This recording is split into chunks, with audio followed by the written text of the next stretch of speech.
slide lang yata, 7 o. Tama, 7 siguro. Parang gano'n, 7 slides lang. Kasi mula nung binulat-bulat yung kwan, yung mga nauna sa akin. Kasi pang second to the last ako, pang 7 yata ako eh. Parang gano'n eh. Second to the last. So, sabi ko, delikado to. Kabulat yun. Bago. Pero yung discussion ko isa lang naman. Pero yung slide, babaguhin ko para kasi may lalabas na slide dahil hindi na kailangan i-discuss. So, nangyari yun. So, ganun lang ibig ko sabihin. Part lang na isingit ko doon sa discussion ko. No? Kasi nga, kaya ko diniscuss yung mga kaibigan. Ano? Medyo matakot. Kaya ko diniscuss yun. Ang dami kasi mga hindi ko matawag na ito mga pulpul. Ha? Comment sila ng comment sa akin. Hindi nila inaalam ang background ko. Kung ano ang kakayahan ko sa armed forces. Ano ang natutuhan ko. Sabi ko nga, history-wise, ilagay natin sa kasaysayan sa armed forces. 13 anyos pa lang ako. 13 anyos pa lang ako. Nasa military na ako. Up to my retirement, 54 years old. From that age, ilang years? 51 years. Tama ba yun? 51 years. Nasa EAP ako. Hindi, 41 pala. 41 years, nasa EAP ako. Tapos ngayon, kung tuloy-tuloy ako, I'm serving with the people with my age 65. Running to 66 now. Ako lang yun. Nobody can break my record. Tandaan niyo mga kaibigan. Mayroong may mga iba, from private to general. Marami na naka-break yun. Private to general, marami na. Pero yung from Boy Scout to Colonel, wala pa nakaka-break. From Boy Scout to CSDF, Sergeant and Officer. Wala pa nakaka-break nun. Ako pa lang yun. History yun. Ilalagay ko nga sa history nga pala para hindi makalimutan ng mga kasama natin. Ilalagay natin. So, mga kaibigan, mga kaiksuunan, balik tayo ngayon. Yung corruption sa hindi actually corruption sa IAP nabulabog ko lang. Kasi kung hindi ko nabulabog yun, maaring mapunta sa bulsa yung 4.9 billion. Pera ng mga pensioner yun. Kayo mga retired, kayo mga pensioner na kumukontra sa akin, nagawa nyo ba yun? Kung hindi kayo nakagawa, manahimik kayo. Manahimik kayo. Wala kayo nagawa. Ako, may nagawa ako. Ang daming challenge sa akin. May mga panakot pa sa akin. May mga intelligence information pa sa akin. Pero hindi ko inatrasan yon. Kasi nga, nung ako'y nasa active, alam ko delikadong operation. Pero bakit sumusugod pa ako? Alam ko naman kamatayan namin. Hindi ako umaatras. It's because to serve the country, to serve the people. Ganon din ako ngayon, mga kaibigan. I want to serve the people and I want to serve the country. Kaya hindi ko naramdaman ang takot. Kayo ngayon, nakapag-retired kayo, natakot kayo. Hindi ko sinasabi yan. Sinasabi ko lang yan na dahil marami nagsa-challenge sa akin.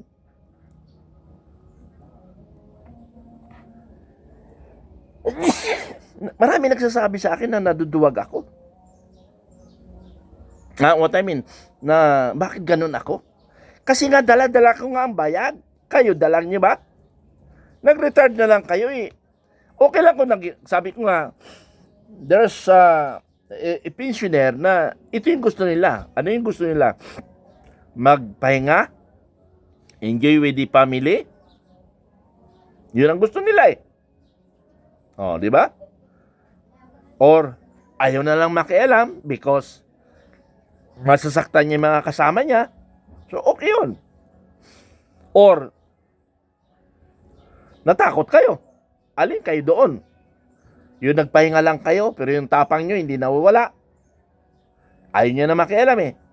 Or ayaw nyo lang masaktan yung mga kasama natin dati. Okay yun, wala akong question doon.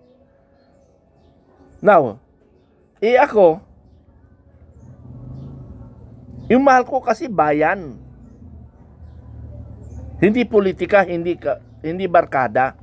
Ngayon kung kabarkada ko at nakita ko nagbago, hindi ko siya bibirahin. Meron ako nakita na mga kasama ko dati, na alam ko dati sa kurap. Pero minsan narinig ko sa kanya sa social media na ako nagkasala rin ako. So, okay yun. Accepted ko yun. Pero yung kilala kita, tapos ganito ka, ay medyo iba yun. Dapat marinig ko rin sa'yo na nagbago ka. Pero marami nagbago. Katulad si General Garcia, yung nakakulong. Pastor na daw ngayon. So at least, nagbago siya. Di ba? Hindi yung walang nagsasalita ka, hindi ka naman nagbabago. Ibang usapin yan, mga kaibigan. So yung sinimulan kong pera na 4.9 billion, actually hindi ko alam yun. hindi ko talaga alam yun. Yung ganong sistema. Nalaman ko na lang sa kabubusisi ko. Ganito, kikwentuhan ko kayo mga kaibigan ha. Kikwentuhan ko kayo. Ha? Kukwentuhan ko kayo mga kaibigan. Ang hinahabol kasi namin doon, yung differential, yung hinahabol namin yung 2018 differential na dapat ibigay na. I-pick na, ganon. So normally, may nag-request na isang widow na magpaliwanag sa amin. Sinama nila ako. Nagkataon, ipinost po nila yung meeting. Ito yung senaryo. Ito yung senaryo para malaman nyo. Hindi ko nababanggitin yung mga taon para hindi nyo alam hindi nyo alam kung sino mga bugok na officer yun. Tinakot pa ako eh. Sabi niya sa akin, kayo mga reserve, putang nangyayabang nyo pag retire na kayo. Gago naman. Nung active ako, hindi ako maatras. Tandaan nyo yan. Hindi ako maatras nung reserve ako. Lalo na ngayon ako retire. Wala na ako inaatrasan ko. Hindi, Panginoon na lang. At saka pamilya ko. Okay. Balik ako. Umatras lahat yung mga widow. Alam bakit umatras? Ginawa nila na estratehiya. Ngayon ko lang napapag-aralan ito eh. Binago nila estratehiya. Kaya pinuspon, minaneuver yung mga widows. Minaneuver yung mga widows, pinag-releasean ng pera. Kahit wala sa budget, release. Duda ko nga eh, hindi nanggaling sa DBM yung pera eh. Diretso kagad sa land bank eh. Diretso kagad sa land bank. Ayaw ko anong ginawa nila. Wala nang approval ng DBM eh. Wala nang approval sa DBM, diretso kagad. So yung mga narilisan, nagsiatrasan. Ang naiwan si Mitran. Okay, approaching na ako. Hindi ko makalimutan yun Hindi ko makalimutan. April 20, 2022. 22 ba? 2021. Hindi ko makalimutan kasi araw ng kamatayan ng kuya kong panganay. April 20, 2021. Doon namatay yung kuya ko. Yung madaling araw. So, nung umatin ako doon, talagang parating ako sa Jago. Akala mo VIP yung darating. Ang dami pa sa lubong sila. Ang dami sumalubong mga staff ng kwan ng Jago at saka ng PGMC. Hinahanap nila si Mitran. Hinahanap nila sa Mitran sa loob ng pala. Doon ako sa likod dumaan. Kasi parang nag-text ako yata na coming na ako. So, nakita ko sila sa harapan, dumiretso ako. Kasi ako, ayaw kong feeling kwan VIP ang dating. Kasi para ba, alam niyo yung general pag dumating, gano'n na dating eh.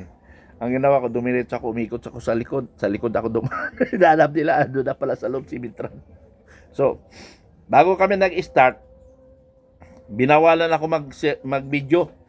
Tagal namin doon sa discussion hanggang yung dalawang abogado nagkuha na may mga panakot sa akin. Eh, siyempre, abogado yun. Sabi ko na lang sa kanila, be sure, officers, na yung sinasabi nyo in accordance to law. Now, kung ma-find out ko na hindi yan in accordance to law, babalikan ko kayo. Sabi ko sa kanila. Pagtapos meeting, inamo ako ng inamo kasi babalikan ko talaga sila. Kasi alam ko, tinatakot lang nila ako. Eh, hindi ko naman perfect yung mga article of, hindi, article of war, article ng Constitution, ano.